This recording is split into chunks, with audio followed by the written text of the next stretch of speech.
bring in Democratic Congresswoman from Florida, Debbie Wasserman Schultz. Congresswoman, both you and Pam Bondi have long been in the politics of the state of Florida, different parties. What is your reaction to her nomination as U.S. Attorney General?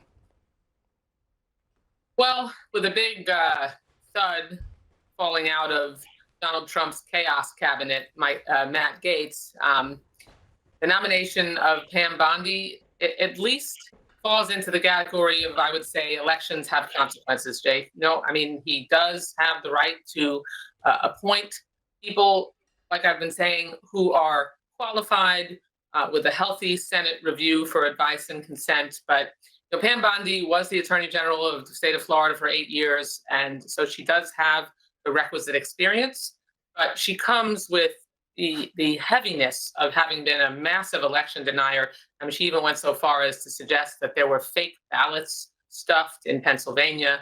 She what was really serious problem was she actually looked the other way when Trump University clearly committed massive fraud, robbing students of millions of dollars after she got a $25,000 contribution to her PAC from Donald Trump. That's after New York actually fined Trump University $25 million.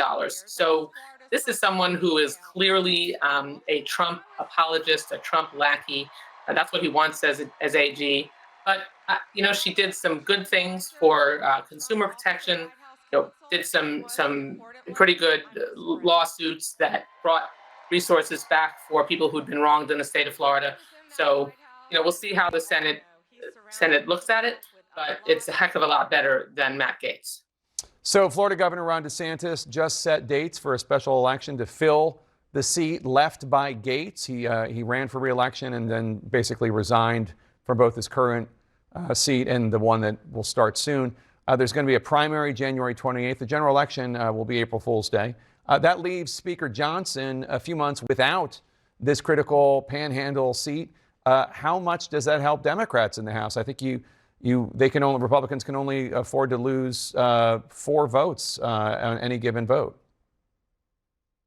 Could end up being 2 votes, Jake. I mean, we could end up with a 217-215 spread by the time all is said and done with the way the elections are finalized.